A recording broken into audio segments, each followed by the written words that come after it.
So I originally had this grand plan to make this perfectly curated video of my few days in Tokyo, but after looking at all the footage, I'm not super happy with how well I organized that. So I'm just going to kind of show this footage on screen and talk over it. So first thing I saw when I landed was Mario and Hatsune Miku. So that was pretty cool. And then after that, I went to sleep and then began day one. So first and foremost, I went to an area of Tokyo called Asakusa with the Kaminarimon right here as the gate at the front of the famous Sensoji Temple, which is right there on screen. And Sensoji is a big Buddhist temple and one of the most popular tourist attractions in all of Tokyo. You'll always see people there. It's always full of tourists, but I decided to go in the morning to kind of avoid that crowd, but still there's a good few people there.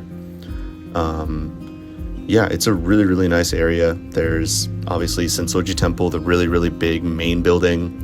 There's the massive 5-story pagoda.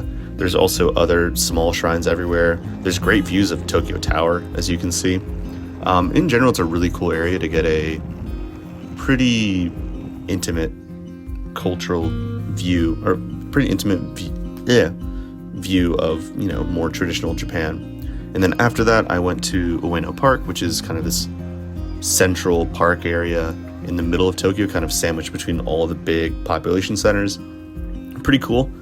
Lots of little shrines and other cultural locations, I guess, like the zoo is here, like the Ueno Zoo. That's pretty cool. Also, Ulysses S. Grant went here at some point, so that's cool, I guess. Yeah, so that was Ueno Park. It's pretty cool. And then next, I went to Akihabara, which is kind of the nerd capital of Japan, or of Tokyo, I guess. It's all full of arcades, like enthusiast merchandise, right? Anime merchandise, that kind of stuff. It's chock full of it. It's a really, really cool area because you kind of feel like you're surrounded by a bunch of people that are really, passionate about something, whether it be their own kind of like, whether it be their shows or whether it be like old camera gear or like, old 80s, 90s electronics, right? Everyone here is passionate about something. It's really, really cool. I loved kind of checking out the old alleyways full of like old electronics and other stuff like that. Definitely recommend going, even if you're not into, all the super nerdy stuff. And then next, I went to something that was super interesting to me, which was Yasukuni Shrine, which is another shrine area, Shinto shrine this time actually, in the center of Tokyo. And it's got a bit of an interesting history, being that it honors the Japanese war dead from sometime in the mid 1800s to later on, which included thousands of Class A war criminals. So certainly one of the most interesting things I saw. Day two, I started off at Tsukiji Fish Market, which is this massive outdoor fish market area with a bunch of food stalls selling like really, really fresh fish and other Japanese foods. It was incredibly crowded. I couldn't live. It was insane. Felt like you're packed in like sardines. Funny because fish market, but either way. Also, I got some insanely good food. It's really, really fresh tuna sushi and unagi don, which is like a rice bowl with eel on top of it. And, that was actually really awesome. And after that, I met up with a friend and we went to the Tokyo Metropolitan Building, or Tokyo Metropolitan Government Building, I think, which looks like that. And I got some really cool panoramic views of the city. I didn't get any video, I just took a few pictures, and yeah, that's about it. Good view. It's free too, so I like that a lot. After that, I went to Shibuya, which is one of the big population centers, super famous area of the city.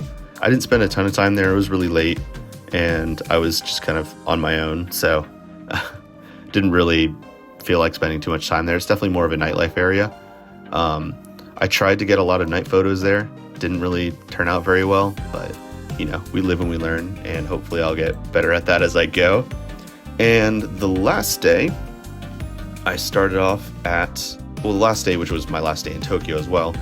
I went to Meiji Shrine, or Meiji Jingu, which is this beautiful, beautiful kind of open green space park area. Not even open green space. It's like basically this big shrine area dedicated to the Emperor Meiji, who is the first emperor of like the modern Japanese state.